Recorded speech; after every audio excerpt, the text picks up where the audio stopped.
DMTV Info, votre chaîne d'information en temps réel. La politique, la santé, le sport, les faits de société, la musique, les rumeurs et bien plus encore. Vous découvrirez cela dans notre chaîne DMTV Info.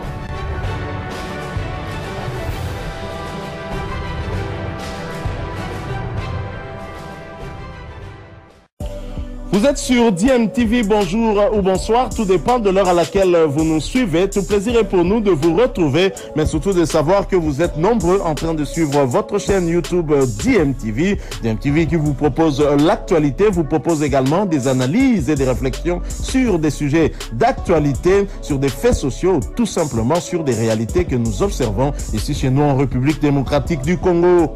Le stade de Martyrs fermera ses portes à partir du 1er juillet pour des travaux de rénovation.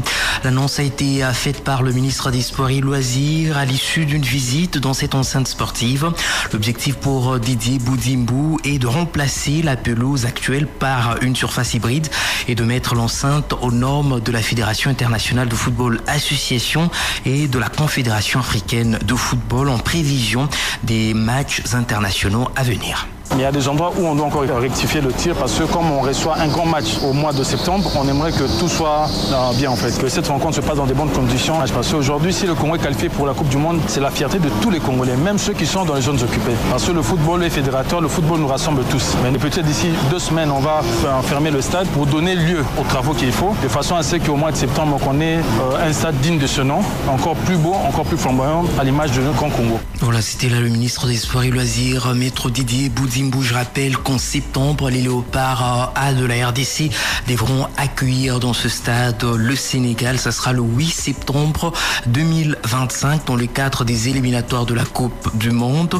Avant cette affiche, la RDC jouera en déplacement le 1er septembre contre le Soudan du Sud. Et puisque nous parlons des Léopards, lui devra connaître pour la première fois sa sélection officielle avec la RDC. S'il sera bien sûr sélectionné par Sébastien Desabre en septembre, lui c'est Afimiko Pouloulou qui a rejoint la tanière lors du dernier rassemblement des Léopards, c'était en France. L'attaquant et sociétaire du club polonais de Jagiellonia Białystok avait le choix entre la RDC et l'Angola et il a choisi la RDC. Selon lui, c'est le cœur qui a parlé.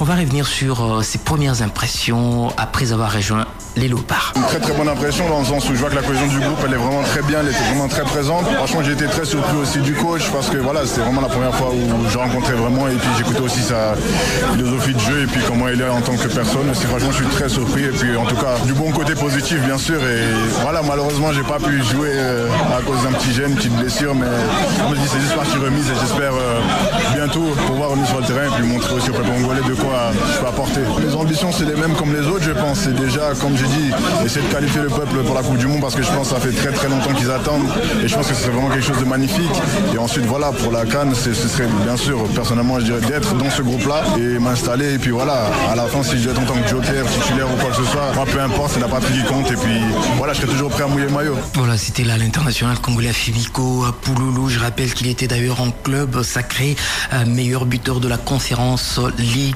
avec 8 réalisations juste devant Cédric Bakambu. Et en plus bref, toujours concernant les Léopards, il faut signaler que l'international congolais Aaron Chiboula a donc signé à Apo Levadiakos, club qui a occupé la 9e position en championnat grec de première division lors de la saison sportive 2024-2025. Le milieu de terrain de 30 ans, en fin de contrat avec le club de Lamia, n'a pas voulu continuer l'aventure avec cette formation reléguée en 2e division grecque. Football toujours, nous allons parler de ce partenariat conclu. En tout cas, c'est officiel. La RDC a conclu un accord avec l'AC Milan. Au cœur de celui-ci, l'exposition des potentiels touristiques du pays sur le maillot des Rossoneri, mais également à une mise en place d'un dispositif pour la formation des jeunes en République démocratique du Congo.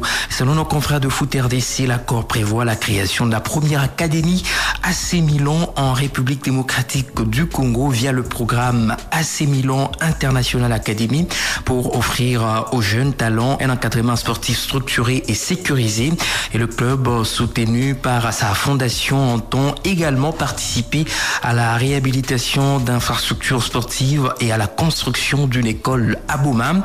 Au début de la nouvelle saison sportive prochaine, une délégation du club italien dirigée par le président Paolo Scaroni va donc entreprendre une visite institutionnelle en République démocratique du Congo pour marquer le lancement concret de ce projet. À cette occasion, l'AC Milan va donc organiser une réunion pour favoriser les synergies entre les représentants des institutions locales, l'ambassade d'Italie à Kinshasa et les entreprises formant le tissu économique des deux pays. Je rappelle que cette initiative intervient alors que le pays négocie également un autre accord avec un autre club européen, l'AC Monaco en France, autour d'un partenariat de visibilité de 3 ans mêlant sport, tourisme et diplomatie économique. La RDC entend ainsi renforcer son soft power sur la scène internationale en misant sur la notoriété des grands clubs de football. Ce journal des sports se poursuit balle au pied toujours. Nous allons parler du championnat national de la RDC qui va donc se poursuivre ce week-end avec les playoffs ce samedi 21 juin 2025 au stade TP Mazembe de la Kamalondo à 13h. Don Bosco jouera contre le FC à Saint-Éloi Lupopo. Vous le savez, les Cheminots sont portés par une bonne dynamique. Le club jaune et bleu de Lubumbashi affronte un adversaire en quête de rachat après sa défaite 1-0 contre le FC Les Aigles du Congo ici à Kinshasa. L'entraîneur Bertin Makou s'est montré serein avant cette rencontre. Lupopo veut consolider et garder sa position au classement le plus longtemps possible. Nous considérons d'abord l'adversaire parce que c'est une bonne équipe déjà. Beaucoup de respect à l'adversaire parce que nous connaissons bien les techniciens qui sont là. On a l'envie, il faut demeurer dans cette dynamique, surtout consolider et garder le plus longtemps possible notre position au classement. Sinon, ça sera un match très disputé, très physique et tactique aussi. Ça, je le sais déjà parce que Don Bosco, c'est une bonne équipe. Du coup, ça sera un match très disputé et c'est après 90 minutes qu'on pourra voir les résultats qui s'en sortira. Donc moi, je ne rêve pas. Moi, c'est match après match. Pour l'instant, je ne parlerai pas de remporter les titres. L'envie, l'objectif, on en a, on le sait bien, mais nous, on prend match après match. Le souhait, l'envie de mieux faire. Oui, on a besoin de ça et on en a déjà dans notre mental. On a la motivation intrinsèque qui nous pousse à faire mieux par rapport à nous-mêmes, par rapport à notre honneur. Ça, c'est vrai que des vains discours ou encore des rêves ou des illusions. Mais maintenant, il faut palper avec la réalité. La réalité, c'est le terrain. Et c'est après 90 minutes qu'on peut voir la conclusion, qu'on peut dire que tel remporte le titre ou pas, tout ça. Donc, demain, c'est un autre jour qui présentera ses réalités proportionnelles à lui-même. Voilà, c'était là Bertin Makou, coach du FC Saint-Éloi Lupopo, actuellement deuxième avec 30 points. Les Viettes n'ont besoin que d'un point pour repasser en tête devant les Aigles du Congo qui ont 31 points avec un match de plus. Et de son côté, le 16 Don Bosco est 6e au classement avec 20 points dans ses playoffs. Les Salésiens croient toujours à une qualification pour les coupes d'interclub de la CAF. Et leur coach pense que ce samedi, ça passera. La victoire passera par, bien sûr, l'aspect mental.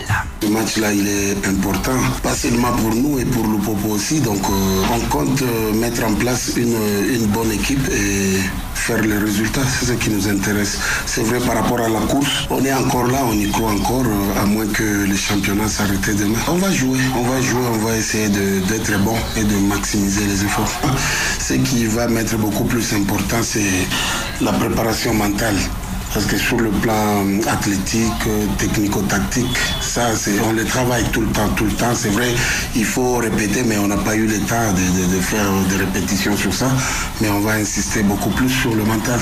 C'est le mental qui va nous aider à tenir jusqu'à la fin de la partie, quoi. Ils sont bien détendus, concentrés, ils savent qu'ils ont un match à jouer contre une équipe de la même ligue que eux. Donc moi je crois qu'il n'y a pas de pression. Il n'y a pas de pression, il ne faut pas qu'il y ait de pression non. Voilà, c'était la Pamphile Miayo, coach du CES Don Bosco de Lubumbashi. En deuxième explication, toujours au stade TP Mazembe de la Kamalondo ce samedi. Le tout-puissant Mazembe jouera contre l'AS Maniema de Kindu. Un choc au sommet de la 14e journée. Les deux équipes sont en course pour le titre, vous le savez. Maniema s'est loupé au match aller à Kinshasa et l'équipe du Kindu ne veut pas revivre la même situation à Lubumbashi. Nous allons écouter Papi Kimoto, coach de cette formation. On a très bien préparé ce match. On sort d'une défaite inattendue contre Don Bosco et là on a brûlé tous nos cartes. Ce match contre Mazembe, c'est un match très décisif pour nous. Si on veut rentrer en Afrique, il faut faire un grand match demain et c'est ce qu'on prévoit de faire demain. Et voilà, je sais que Mazembe aussi va vouloir faire un grand match parce que malheur au perdant de demain. Voilà. Nous on est conscients, on est avertis qu'il fallait vraiment sortir du grand J et pour essayer de prendre le bon bout. Parce que là, on s'achemine vers la fin et tous les 3 matchs qui nous restent, on sait qu'il faut vraiment les aborder avec beaucoup de confiance, de sérénité. On a un bon groupe, on a des ambitions de rentrer en Afrique, donc ça passe par un match de demain. Si tu loupes, ça casse. Nous, on veut faire un bon résultat demain, on est venu pour ça. Et on va tout donner sur le terrain, on va mouiller nos maillots sur le terrain et on va essayer de les compliquer au maximum pour avoir un bon résultat. Donc après, gagner ou pas, c'est un match de football. On a dominé Don Bosco, on a perdu. Nous, on veut prendre l'une des 3 premières places pour être africain la saison prochaine. Je n'ai pas changé. Ce n'est pas question de pression. Nous, on veut seulement rentrer en Afrique. Peu importe. Il y a 3 places à prendre. On veut prendre l'une des places. Papi Kimoto, coach de l'AS Maniema de Kindu. Rendez-vous toujours ce week-end, ce samedi au stade Frédéric Ibassa Maliba à 15h. Le FC Tanganyika jouera contre Sa Majesté Sanga Balende de Mbujimayi, alors qu'ici à Kinshasa, au stade Père Raphaël de la Kétule à 13h, l'AF 11 jouera contre FC Les Aigles du Congo. Et à 15h, l'AS V Club va en découdre avec l'Académie Club Rangers. Au stade des Martyrs, la Pentecôte à 15h. Le Daring Club Motema Pembe jouera contre l'AS Simba de Kolwezi. Au classement, je rappelle le trio de tête. Le FC Les Aigles du Congo est en tête avec 31 points pour 14 matchs joués. 13 matchs joués pour le FC Saint-Éloi Le Popo qui compte 30 points, alors que l'AS Maniema complète le podium avec 28 points pour 13 matchs joués. Et nous allons changer de régie. Bizile le Kamalobana Evele.